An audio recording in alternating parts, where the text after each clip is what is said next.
Hello and welcome into this edition of the Golf Channel Podcast with Rex and Lav. Well, Min-Woo Lee is a first-time winner on the PGA Tour, holding off world number one Scottie Scheffler to win in Houston. But from Min-Woo to Scottie to Rory to Gary Woodland, Rex, I thought that was a pretty good tune-up for next week's Masters, wasn't it? When you look at where we were on Friday, just a few days ago, and then even Saturday coming into the final round with Min-Woo Lee having such a commanding lead, it seems like Scottie wasn't firing on all cylinders. It seemed like Rory wasn't firing on all cylinders. There didn't seem to be much to talk about, actually. I was concerned. Not going to lie. Concerned. 52 minutes. My God, how are we going to do that? That's a lot of time to fill. So it was nice to see it come together coming down the stretch. And we're going to have Steve Sands on from the broadcast as our boots on the ground segment in just a minute. And I love sort of the story of Min-Woo Lee. And we're going to get into this more, but where he was just 2 weeks ago at the Players Championship when he's tied for the lead through 36 holes. You thought there was no reason to think that he wouldn't hang around and just had an awful weekend. And that's been a bit of the MO. If you look at his finishes this year, didn't play well at all the week before at Bay Hill, misses the cut. He had good rounds at the Genesis Invitational, sandwiched between some really bad rounds. So it was the inconsistency that had stood out for Min-Woo. And so to get it done, not just to get that first victory, but you get style points on who it's against, don't you? I mean, if you're going to beat Scottie Scheffler and Rory and Gary Woodland and everybody else that was aligned against you, that's pretty good. I mean, it's just like Steven Yeager a year ago at the Houston Open. Scottie Scheffler last spring went 1-1, 2-1-1. That second place finishes was in Houston against Steven Yeager, a player you probably would not have expected to beat Scottie Scheffler at the peak of his powers. Rex, you remember a couple years ago, Paul Azinger was on the call. I think it was at PGA National. And he was talking about Tommy Fleetwood and how this is a player who had won, repeatedly on the DP World Tour, but he hadn't come over on the PGA Tour. And there's a difference between winning on the DP World Tour and winning on the PGA Tour. I was thinking about that line constantly, and that's nothing to diminish what happens on the European Tour. It's just a fact of the matter. This is stronger competition. And so I was genuinely curious how Min-Woo Lee, a three-time winner on the DP World Tour, was going to handle a position he had never been on the PGA Tour. Min-Woo Lee has had, over the past couple of years, two pretty notable disappointments. He does not get into contention on tour very often, but when he has, it has been pretty disappointing. I think back to the 76 that he shot in the final round of a 2023 Players Championship alongside eventual champion Scottie Scheffler. And then I think back just a couple weeks ago when he shared the halfway lead at TPC Sawgrass, that ended up finishing in a tie for 20th at the Players Championship. And so, like, the narrative has gone with Min-Woo that this is a guy who's 26. He said if you watch Full Swing on Netflix, he was sort of featured there. He said that at times he has lacked maturity. When he says maturity, he doesn't mean like in a childish manner or he's, acting, petulant on the golf course.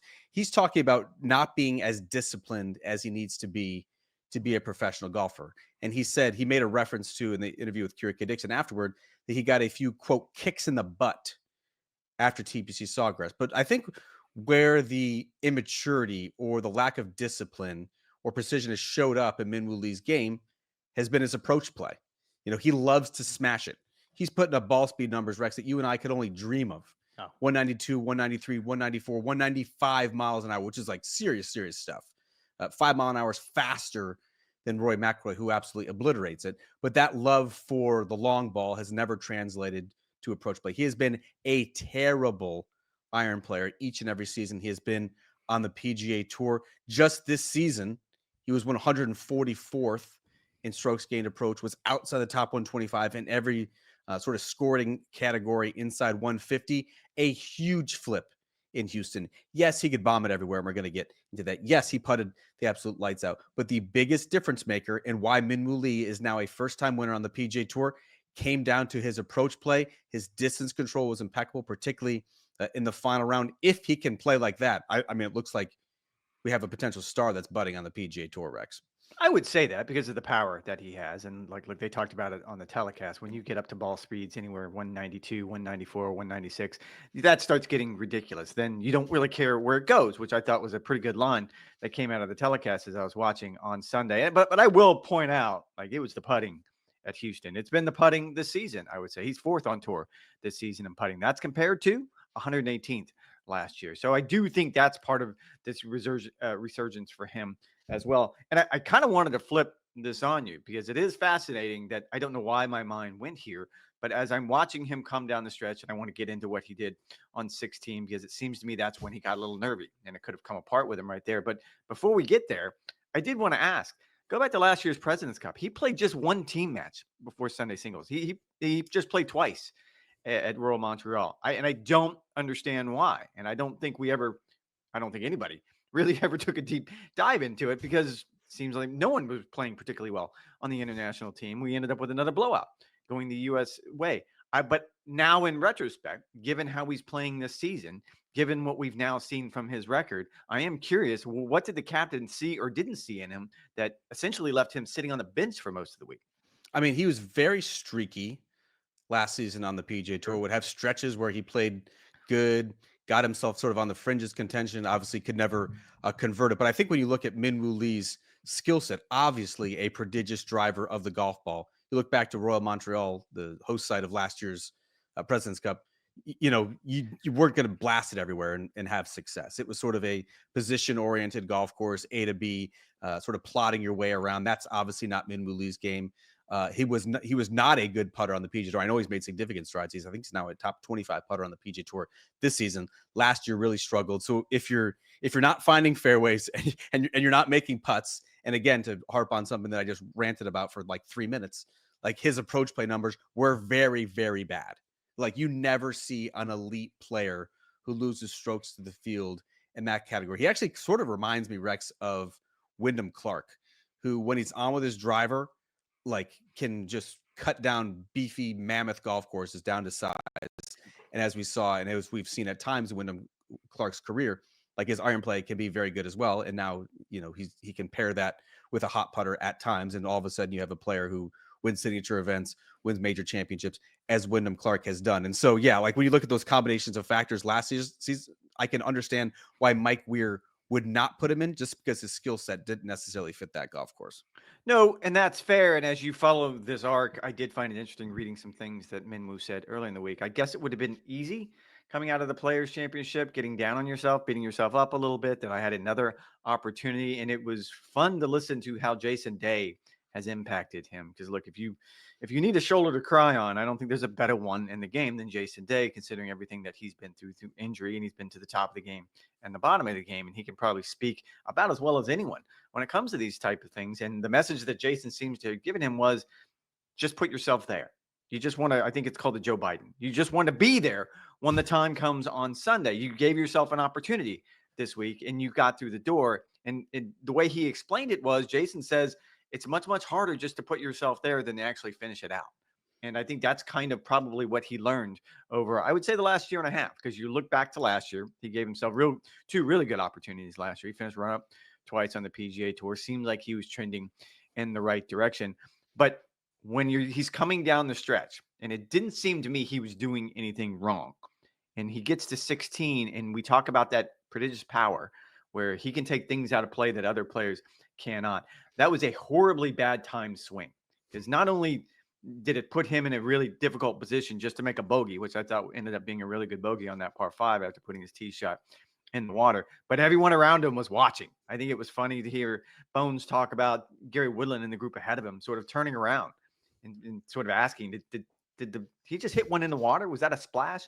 There was like a boat out there. Like, did it almost hit that little dock? Like that thing was miles. What a dock! Right. It was it wasn't that the blow up of the logo for Children's Hospital for Texas Children? Yeah, I mean it could, but it was miles right. Way to be there for the sponsors. And I will say that was one of just two T-balls on that hole that went into the water on the weekend.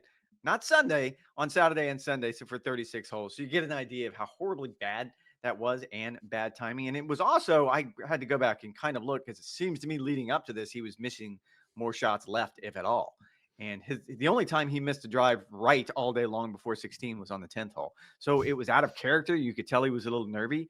And I think the bogey probably allowed him to settle his nerves a little bit. Like, I think I love Memorial Park. Like if I were a PGA Tour golfer, this would be like the exact perfect golf course that I would need, where there's virtually no penalty off the tee. The fairways are incredibly generous, and then you have like huge, wildly undulating greens, but there's really not much penalty for missed hits off the tee. That was actually something that Roy McIlroy has asked at the end of his press conference on Sunday. Like, hey, do you think you could, potentially see yourself coming back to Houston in the future? He's like, yeah, I haven't played Tampa before.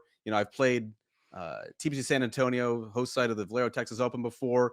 I wanted to put this on to see how my game stood up. I wish there was more of a penalty off the tee. And so, like, you can blow it anywhere, and Min Woo Lee, for the most part, did blow it everywhere throughout the week of the Texas Children's. Houston Open, 42% driving accuracy. But basically, the two spots that you could get yourself into trouble were the two spots that Min Woo Lee put it in. On 8, he almost went out of bounds, found the bush, ended up having to take it unplayable. After a long discussion, ended up making par on that hole, and then blew it, as we mentioned, miles right on 16, and escaped with a good bogey. That's why it's hard to know like how much stock to put into this victory. Obviously, this guy is immensely talented. If you look at his stats, this was sort of a little bit of an outlier with his approach play. Maybe he's found something in his game. He talked about sort of the hard work that he has been putting in. I mean, you'd love to see Min Woo Lee all of a sudden become a consistent contender on the PGA Tour. He brings in the youths, pushing out the olds like you that love and appreciate the PGA Tour. And so, like I think we're all rooting for Min Woo Lee, but I also don't subscribe to the theory like that this sort of driving will translate to many golf courses on the PGA Tour. I know the fairways at Augusta National are generous as well, but there's still trouble. There's still angles, and that's something that, had he driven this anywhere else, I think he could have potentially gotten himself into much more trouble. And we're going to get into Rory and Scottie, and I think what we saw out of their games going into Augusta, and certainly driving for Rory, is going to be the big one. And you can make the comparison that, okay, this helps you get ready on some level for Augusta National, but you're right. It's not about necessarily hitting a fairway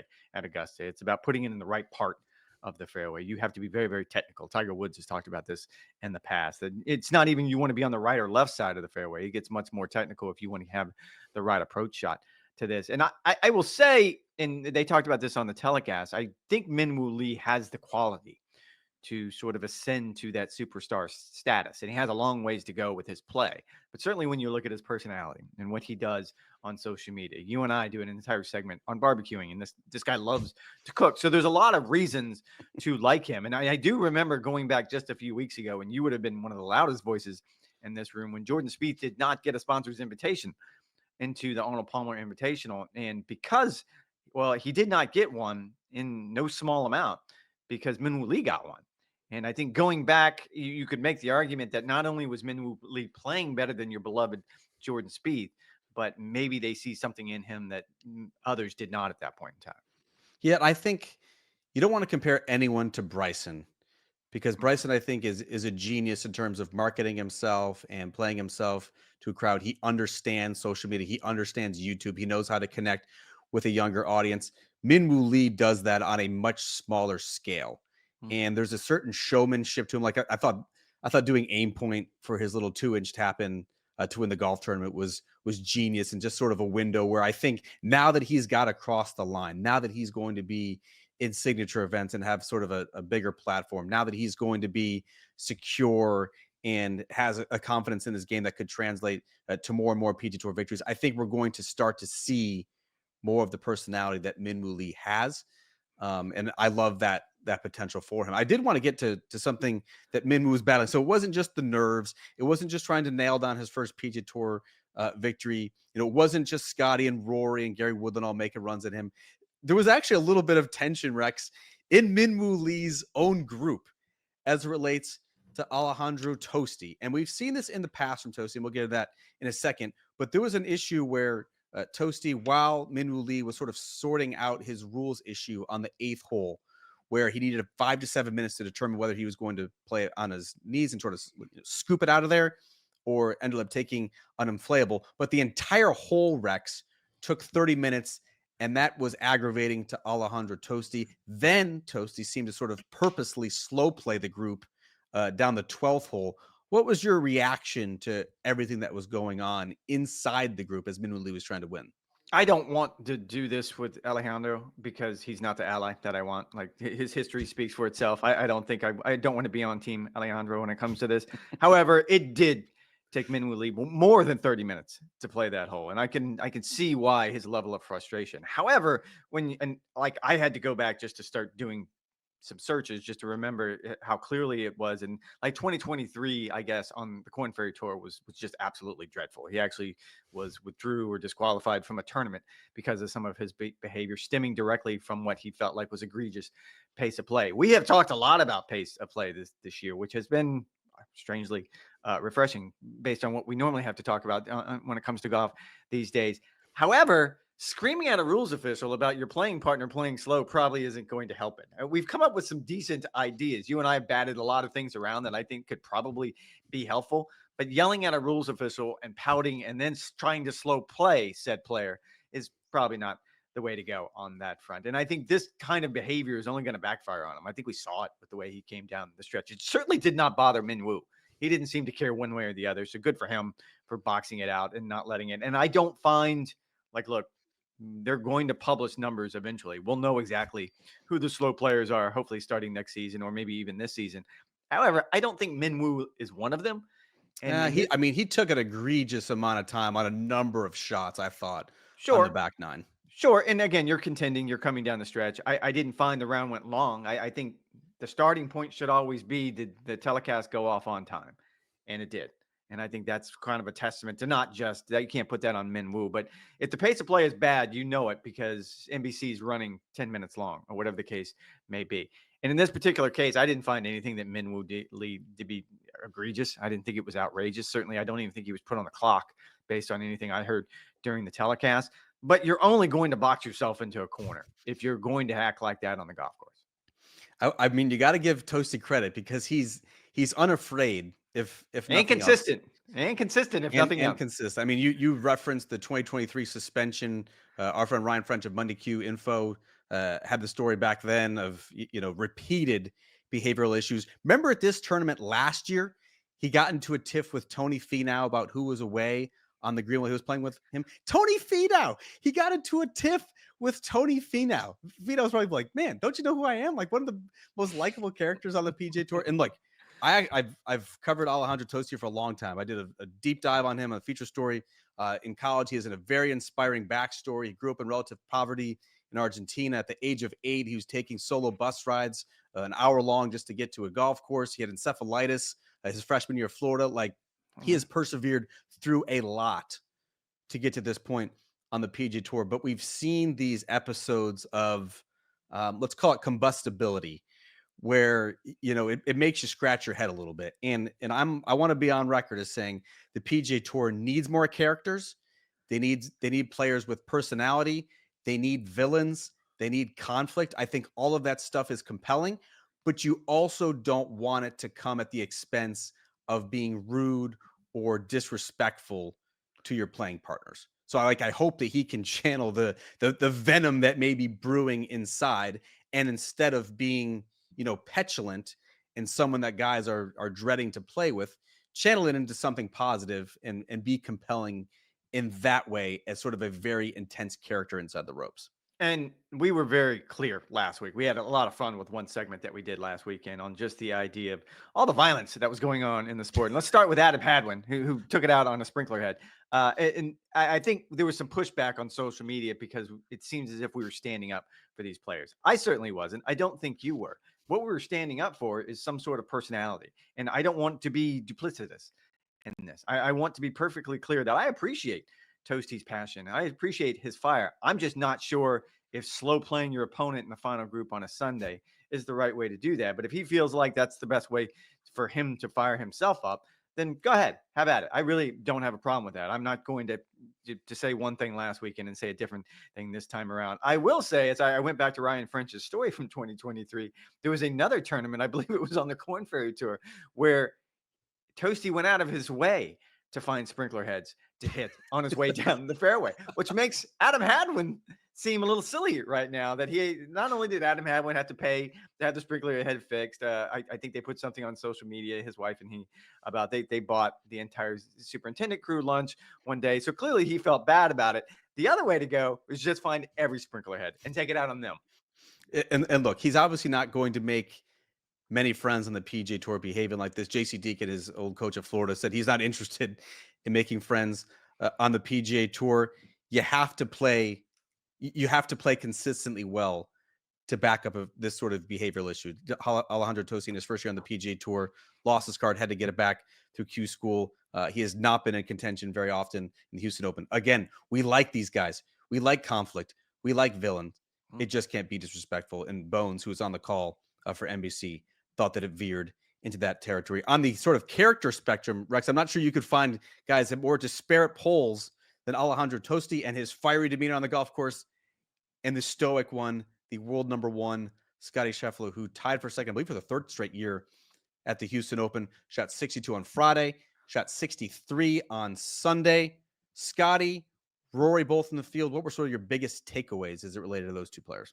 I'll start with Rory because I think if you're looking at it from 30,000 feet, and I don't want to make this sound like a warm up for the Masters, but in those two and their It was a mind, warm up for the it Masters. was a warm up for the Masters. I'm not taking anything away from the Houston Open, but let's be honest and call this what it is. And if you're Rory, I'll start with him because that's the easiest. Fourth in strokes gained tee to green, top 10 and driving distance. The things that he didn't seem to quite have, even in victory at TPC Sawgrass, seemed to come together. And again, you just pointed out, you had to work really hard to miss fairways on this particular golf course. However, I think what he saw out of his game was probably very encouraging. And I think once he got on scoring runs, which we all know that's how you get things done at Augusta. You go on a scoring run and suddenly you have 4 straight threes on the card and you know you're doing something special. And we've seen it out of him before. And I am curious because this goes to the idea we sort of talked about last week when we were co-hosting Golf Today, that Scottie Scheffler is still the favorite. But in my mind, I continue to trend towards Rory, and not necessarily because of what he did this week, just because of where he is in his game. I think for Scottie, it was one of those incremental gains. I guess the one thing that I will say about Scottie's game, and I think this coalesced on Saturday when he needed a quote unquote moving day, to use the cliche, when he needed to do something special, and he had done something special the day before with a 62. I think he shot 1 under par, shot 69. The scoring average on that day was 68. So he didn't even keep up with the average for the field, which is surprising out of Scottie. And I keep going back to, I think we both keep going back to the idea that that hand injury set him back in his offseason. And he is a creature of habit. We know exactly what he wants to do. He shows up at the golf course with a game plan and he sticks to it. I think he was probably held back further than maybe anybody anticipated, maybe even himself he anticipated. And I made this comment last week on Golf Today because we threw up a graphic between some key stats between last year and this year's. And the difference is minute. It's being second in putting versus 12th in putting this year. I mean, we're talking about fractions at this point. We're talking about a quarter of a stroke per round, but those things add up. And I think that's the difference why he is now 6 events into his season and still hasn't won. So I think overall, both players got what they wanted out of their final tune-up at the Houston Open. You started with Rory. I would start with Rory as well. He made a slight driver adjustment after the third round, knocked down some loft. He said it was getting too spinny. Seemed to drive the ball much better in the final round. That's something to look forward to. And I think Rory said it himself that he still knows what he has to work on. You know, he has not been lights out these last 3 weeks on the PGA Tour. Didn't drive it particularly well at Bay Hill or hit his irons. He was sort of scratchy still at the Players Championship, which I know is ridiculous to say, the strongest field of the PGA Tour season, and won that golf tournament. I think he did so a lot on the strength of great short game, great putting, and sound course management. And then, you know, he was not obviously top, full flight as well at the Houston Open. He said Michael Bann, his longtime swing coach, is coming into South Florida on Monday. They're going to get to work. His putting and short game continue to be very good. I thought, like, anecdotally, the stats didn't necessarily bear it out. I thought, like, he hit some fantastic short game shots that are going to portend very well for Augusta National with the very undulating greens, a lot of slope, some of the false fronts, the tightly mown areas. I thought that was very encouraging, as well as 4th in stroke gain tee to green. One thing, though, Rex, like, it popped up in the interview with Kerry. He said, my right elbow has been bothering me. He said, I'm going to get a little bit of treatment on that, and we'll go from there. Like, oh, what can we follow up? When, how, what swings with the Masters on deck? That was certainly notable for me. As it relates to Scottie, I thought this was very encouraging as well. He putted great 3 of the 4 rounds. He was first in the field in proximity to the hole. He made only 2 bogeys all week. What I noticed off the tee, and we just talked about how Minwoo Lee was bombing it everywhere, Rex. Scottie seemed to be like purposely laying back some off the tee to prioritize accuracy. He was only 42nd in the field in distance. His ball speed was somewhere around 175.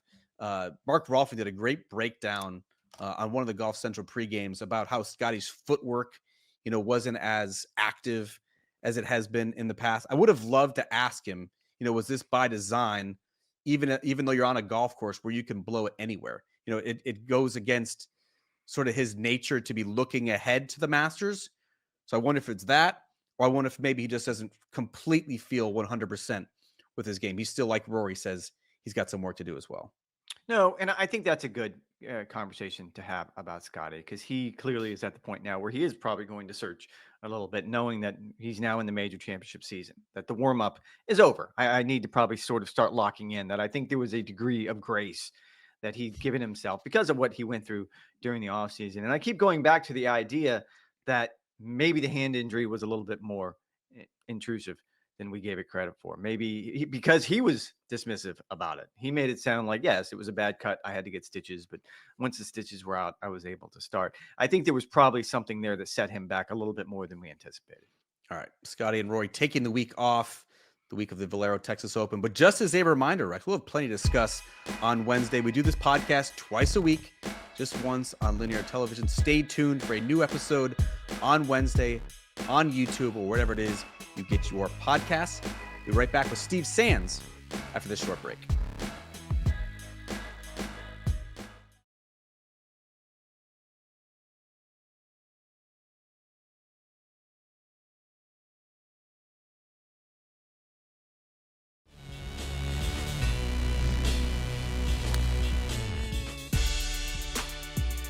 And we are pleased to be joined now by NBC Sports broadcaster Steve Sands, who is on the call for the Texas Children's Houston Open. And Sandsy, I want to start with this. This thing was an absolute snoozer with a 5-shot lead on the back nine. All of a sudden, it became a little bit more interesting, didn't it? Yeah, it's a bit of a trend, isn't it, Ryan and Rex? I mean, look, Bay Hill, Colin Morikawa had a 3-shot lead late, couldn't finish. Rory McIlroy had a 3-shot lead late at the Players, couldn't finish, but he ended up winning that Monday morning playoff with J.J. Spaun. And last week at the Valspar, Justin Thomas, for a brief second, had a 3-shot lead, but mainly a 2-shot lead when he got to 16T. And he ended up not being able to finish. So it's hard to win, man. I mean, we say that all the time, but Minwoo Lee, having never won before, this one isn't nearly as big a surprise as the previous 3 weeks. I love the way you guys told the story coming down the stretch, because as you just pointed out, having not won on the PGA Tour, I don't think people realize how much pressure, how much you internalize that, how much you set up late at night worrying about, am I going to do the right thing in that situation? What did you see out of Minwoo that impressed you the most? You know what, Rex? I think toughness. I just think that, when you have a bogey late like he had on 16, and these guys are well aware of what's going on around them. Scottie Scheffler with 4 straight birdies, #1 player in the world. McIlroy making a run, Woodland making a run, and it's an emotional run at that. He knew that he posted 19 under, and he knew that he had to close strong. And, a bogey at a par 5, 16th for a reachable par 5 for a guy of not only Minwoo's caliber, but his power. That was a terrible tee shot. And he ended up gutting it out, kept his poise, and ended up making a couple of pars coming home and got the 1-shot win. It's tough, man. He's tough, and it is tough out there. I know you're not on social media, even though you have a Twitter account that has more followers. Do we do this every time? Every time Yes. you guys make fun of me on this. Yeah. However, Minwoo Lee is actually a pretty big deal, Sandsy, on social media, on Instagram, Yes. on TikTok, on YouTube. Like, do you think that this can resonate with the greater sports audience, or can this sort of be just confined to, wow, this is a great first-time winner on the PGA Tour? I think that's the beauty of social media. I think that social media can gather people who might not be sports fans, and then all of a sudden make the audience and the interest larger because of social media's reach. I thought it was funny. You guys would love this. Our great producer, Tommy Roy, we go through all these elements during rehearsal and all these different things that we're supposed to do all throughout a show. And sometimes they work, sometimes they don't. It's live TV, it's live sports, so you can't script it. but we did something on his social media presence and something of his Instagram posts. And Tommy had me do it, go into commercial break in a flip of a second. And I'm thinking to myself, is it Instabox? Is it Facebook? Is it what? I mean, I don't know what these things are called, you know? And I'm like, oh my gosh. I'm like, and all of a sudden, one of the guys to our left holds up a sign and says, Instagram. I'm like, oh, this is perfect. So we got to throw out the break. But Instabox? What is Instabox, Instabox? you know, Facegram, Instabox. I don't know what anything is. What do I know? Instagram. And so anyway, so I think that social media is a cesspool in a lot of ways. But I think when it comes to sports and gathering momentum as a live event is moving forward, absolutely an audience can gather as social media starts to, you know, build some momentum towards the end of a sporting event. I think it's great. I think social media in that respect is great for sports. I had about 10 other questions about the finish on Sunday. Exciting finish, PGA Tour. But since you steered me in this direction, I cannot let this go. I can't let this go. I think it was my first year at Golf Channel, so it would have been 15, 16 years ago. You and I were in Abu Dhabi. We were doing a segment, and what was the name of that segment in your mind? But for me, Yes. What did you think that? it's Yeah. pound ass Rex. And of course, we know now, 15 years later, that's actually a hashtag. You know it now, correct? Rex, you and I are the same age, all right? I'm 50. Correct. But yes. It was a pound sign for the first 40 years of our lives. And all of a sudden, this thing called social media comes around, and I'm standing next to Rex Hoggett in the middle of the desert in the Middle East in Abu Dhabi, and I got to do this segment with him. And all of a sudden, it's not a pound sign anymore. It's a hashtag. Well, I never heard of that. How would I ever hear of that? The best part about it was John Faco, our camera guy, and our producer, Alan Robinson, and you all knew, and I had no idea. And I was the one hosting the darn show. I had absolutely no clue. But you handled it very well. It was very kind of you to be nice to an old man.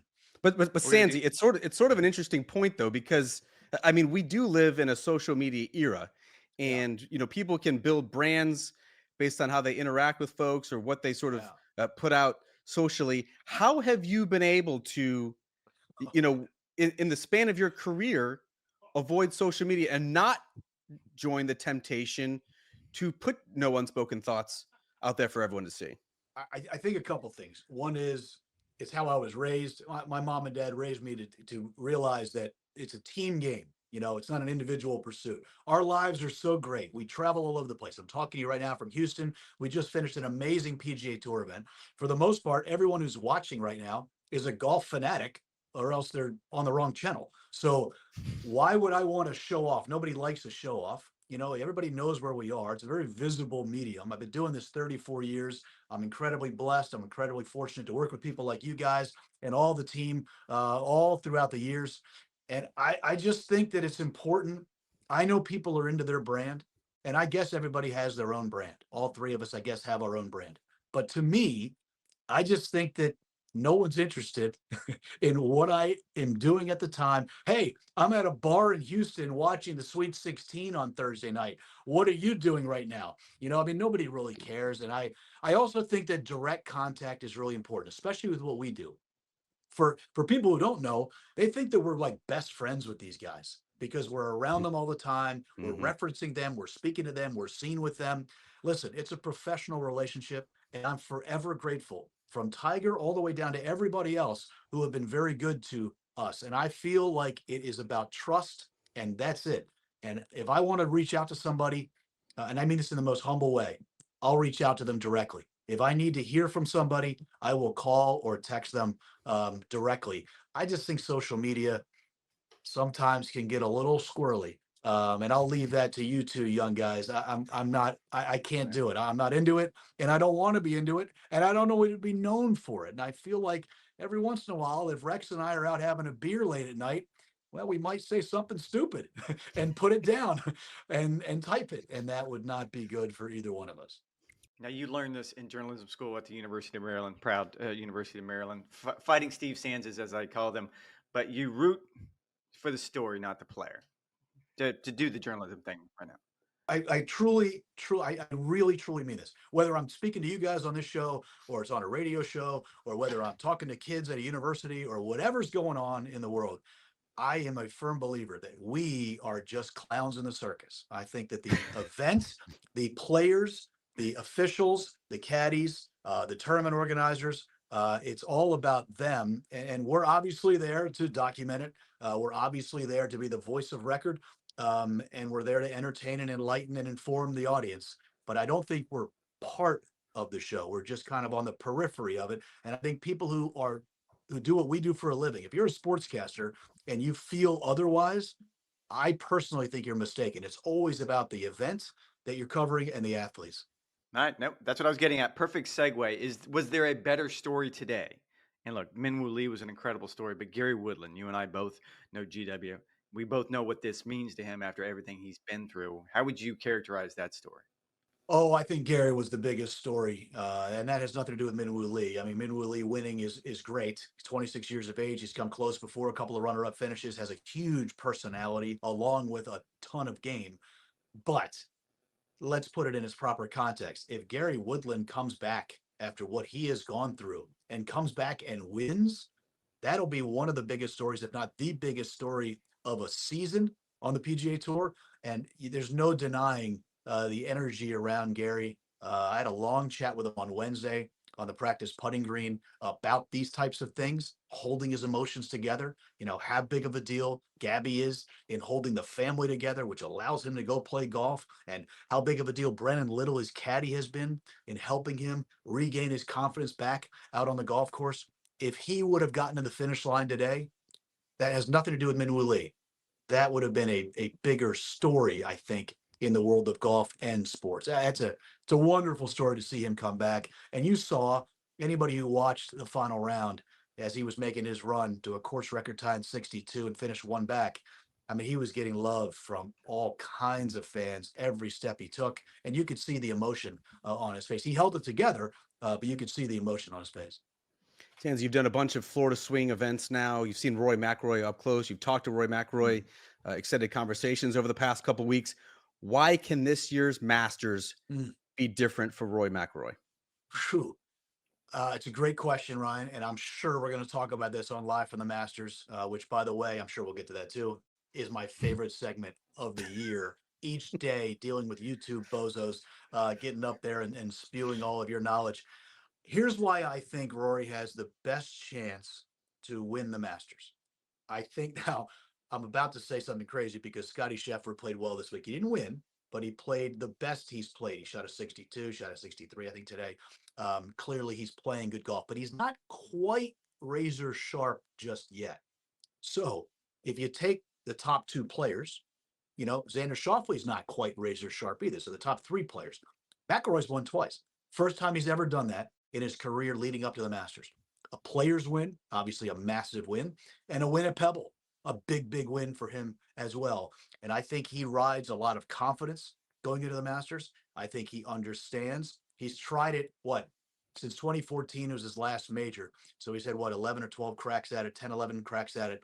He's probably tried it 8 or 9 different ways. And I think that he's probably learned, I think, to just go play, drive the golf ball, and try to chip and pitch it if you miss greens, make a few putts, give yourself an opportunity on the weekend. Don't be too overly aggressive on Thursday and Friday, kind of ease your way into it. And I think he carries the most confidence he's ever had into Augusta based on those 2 victories. And let's face it, the 2 or 3 other best players in the world are not quite as razor sharp as he seems to be leading into Augusta. So I think he takes this week off, practices, preps, gets ready, and I think he shows up at Augusta. And if it's his time, it's his time. But I do think it's his best opportunity we've seen in quite some time. And I think that's fair, and I'm with you 100%. But Lav and I are really bad when it comes to any gambling conversations. Him much more so than me, but I'm bad as well. You've been known to make a wager from time to time. Given what you just said, why is Scottie the favorite just ahead of Rory going into the Masters? Well, he's the defending champion. He's won it 2 out of 3 times. And the 3 of us have talked about this on and off the air. I'm a big believer. Let's say there's 100 people in the field. I don't know the exact number that's in the field just yet, but let's say it's around 100. It's usually, you know, somewhere in the 90s or around, let's call it 100 players. You can wipe away 65 of them off the bat, in my opinion. And I think if you take 30 to 35 players, I've always thought the two events that are the easiest, and they're not easy to win on tour, are the Tour Championship and the Old Century, when there were only like 28 or 29 guys, because you don't have that many players to beat. And I think at the Masters, look, Scottie's the favorite because he's won 2 out of 3 times. All right.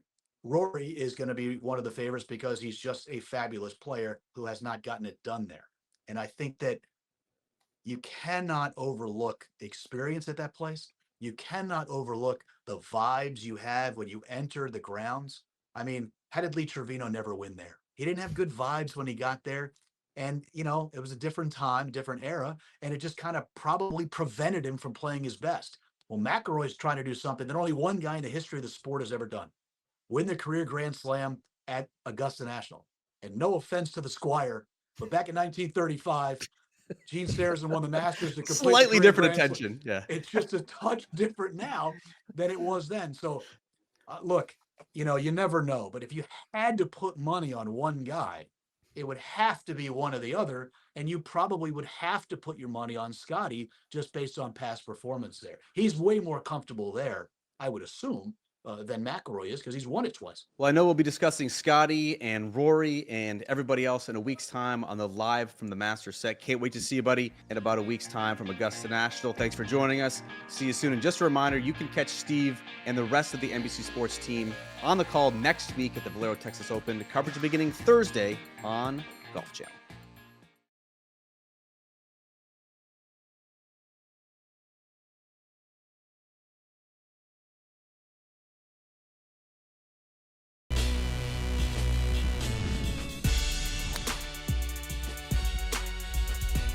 All right, Rex, following on the heels of Bud Cauley's inspirational comeback, Gary Woodland posted the best finish of his own comeback in Houston, tying for second alongside Scottie Scheffler.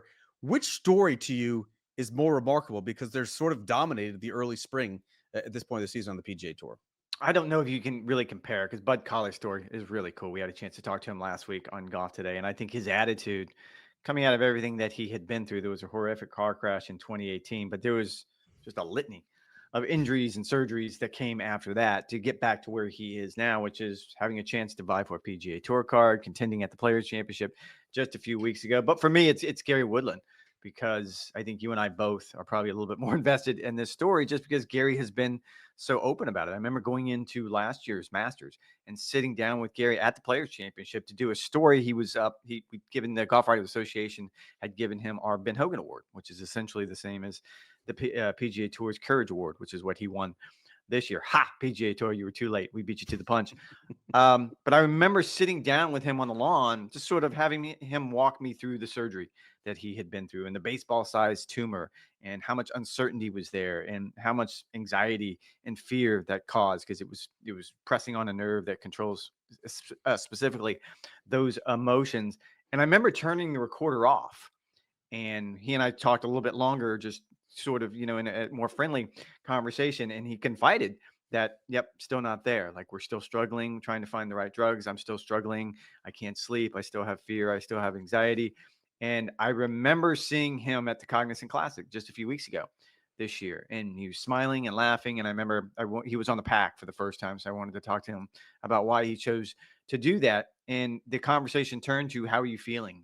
The human response. And he was so happy that he feels like he's finally landed in a spot. And it was fascinating to me, because the litmus test was, he played in Phoenix, and we all know what those crowds are like. And he goes, I wanted to get extra sleep. I wanted to have as much rest as possible, because I knew how much that could stress me. It's kind of triggering for him. And he said, I was fine. And I think that's the corner that he was looking to turn physically. And now we're starting to see the corner when you look at what he's able to do on the golf course now. I mean, this has been such a palate cleanser over the past couple of years on the PGA Tour that have been dominated by greed and money and everything else, to have these two players who are sort of waging their own inspirational comebacks. I mean, Bud Cauley in that car accident broke 6 ribs, collapsed right lung, fractured right leg, didn't hit a golf ball for 3 years as he dealt with some of the other complications. You mentioned we had him on Golf Today. Like, you could hear the gratitude in his voice, just being able to play at a high level once again. Like, it's great to see. As it relates to Gary Woodland, like, one of the most universally well-liked players on the PGA Tour. One of the only bright spots of that Full Swing series was seeing Gary Woodland, inside the MRI room inside his house with his family as he was sort of trying to come back from this and dealing with the fallout and trying to get his medicines right. Like, it's so courageous for him to even try to come back and to do it now on the best tour on the planet and be competitive again. He linked up with Randy Smith, a longtime swing coach of Scottie Scheffler. He has his game in a great spot. I don't think there's any reason to think like the next few years can still produce some of the best golf of Gary Woodland's career. We absolutely love to see it. Second topic, Rex, Eugenio Chacarra playing on a sponsor exemption, won on the DP World Tour at the Indian Open. You impressed with this young talent? Very impressed, and also what it means for golf. I wrote this story at the Players Championship just a few weeks ago with Laurie Cantor playing in it. Here is a former LIV player, Laurie Cantor, I'm talking about, as well as Chacarra, who had sort of bridged that divide. He was the first former LIV player to play in a sort of a non-major, non-co-sanctioned event at the Players Championship. And now you have Chacarra, who has an opportunity to play his way inside the top 10 and earn a PGA Tour card that way. That was certainly Laurie Cantor's decision, goal as well, to make it over to the PGA Tour. We're making very, very slight, incremental, tiny little steps, but it's always encouraging when you actually see it, where there is a universe where both of these players could end up playing on the PGA Tour, and the path back that we've all wanted to see for so long would be right there in front of us. And like, he's obviously a big time talent. He was number 2 ranked amateur in the world out of Oklahoma State when he decided to jump to LIV. So he has now won on 3 professional circuits at a very young age. He won on LIV, he's won on the Asian Tour, and now he's won on the DP World Tour. He was one of those players who, after getting dropped by his team, sort of in the wilderness, he's, suspended on the PGA Tour through September of this year because the non-sanctioned things, like you would think he would be looking for places to play, ends up taking advantage now of a sponsor exemption. That comes with a 2-year exemption on the DP World Tour, assuming that he takes up membership, which of course he would. And again, he could get his PGA Tour card at the end of this season via the top 10 in the Race to Dubai standings. An immensely talented player. Good for him for making it work, even under less than ideal circumstances after getting dumped by LIV. Speaking of LIV, Rex, it took until April, but LIV is finally back in the U.S. this week at Trump Doral. We're already seeing some of the propaganda in advance of the big event. Does it have your attention? The event will be conflicting directly with the Valero Texas Open. Yeah, absolutely. It's a fun venue. I mean, the tour went there forever. I think it's always interesting to go back and play the Blue Monster golf course after covering events there for so long. This will actually be the first time I think I haven't covered the LIV event at Doral. There's a wedding I have to go to in Savannah because I always felt like it was good to, at the very least, go out and talk to the players who you haven't really had a chance to see since last year's Olympics, I guess, but more so the Open Championship. But yeah, I'm looking forward to it. And I guess the part, and we've touched on this before in previous podcasts, that this is probably the first time when you'll be able to make a head-to-head comparison between a PGA Tour event and a LIV event. And it'll be fun to see how that lands. Yeah, like I want to see not just the ratings, but I want to see the players. I want to see how John Rahm, I want to see how Bryson DeChambeau, I want to see how Brooks Koepka look on a championship test. It's so hard to see if you're playing some of these confining claustrophobic golf courses that the LIV guys have been playing on the international sites over the past couple months, how that would sort of translate to big boy major championship venues. This obviously would do that at Trump Doral. It's going to be a great week to have 2 televisions. We've actually left time for listener questions. We never do this at the end of the podcast. Close. Very excited. This is from Marcus Finley. Real quick though, Rex. He wants to see LPGA players on each TGL team. You a fan of that? I am a fan of that, and I think there's going to be some version of that going forward. I think we talked a little bit about this after the final last week. Just the idea of everywhere they can go to expand. Obviously, I think they're going to add 2, maybe even 3 teams, and there's the talk of starting a women's league. But yes, I think mixed teams would be in the mix as well. Yeah, I don't know if there's a huge appetite for it, but I think in the right window and sort of a limited schedule, it could be really fun. And I think it could boost the profile of, a half dozen players, however they want to end up working it for the TGL schedule. I think players would be lining up around the SoFi Center to get paired with a Nelly Korda or a Charlie Hall, 2 of the most charismatic players on the LPGA with tons and tons of game. I think in the right window, I think that could really be quite successful. How about this, Rex, from Lori Morgan, who is dumping on us, saying the Golf Channel, you and I are okay with throwing clubs, but we're not okay with Colin Morikawa skipping the media. Do you care to explain yourself? We hit it off big last week on, as our friend Steve Sands would say, Instabook, because of something that we said. So I hope this happens and we go live on Instabook, or we pop off on Instabook again. To be clear, We weren't okay with him blowing off the media, but I think both of you and I were under the same mindset that no, he does not owe the media anything. I think we've been absolutely perfectly clear with that. As far as players getting angry last week, I think the idea that we talked about was some sort of personality. That's all we want to see. Now, I do not condone what Adam Hadwin did to that sprinkler head. I think it's shameful, but no, I'm not going to sit here and criticize him for that. Look, the point here is that there's consequences for actions. That is why you saw all of these PGA Tour players come out on social media to try to explain themselves, to apologize for the fans, to essentially say, this is not who I am and this is not who I want to be as a PGA Tour player and a role model. They're obviously going to receive a fine, most likely, from Ponte Vedra and the PGA Tour. Would they have apologized if the videos did become public? Probably not. But it's the reputations at stake as it relates to Kyle Morikawa. Like, it's a similar thing, but also different. And that it harms everyone involved if there is not cooperation between PGA Tour players and media members. Fans don't get to know these players better, and players run the risk, I think, of being sort of dehumanized by the public if they're not a part of the media. That's all I have to say about that. Stop dumping on us, although I always check the comments. All right. That's going to do it for this edition of the Golf Show podcast with Rex and Lav. You guys know the drill. NBCSports.com/golf for latest news, notes, and updates. Rex and I will be back on Wednesday for a preview of the Valero Texas Open and Trump Doral on Live. Thanks for listening. Thanks for the support. Talk to you guys in a couple of days.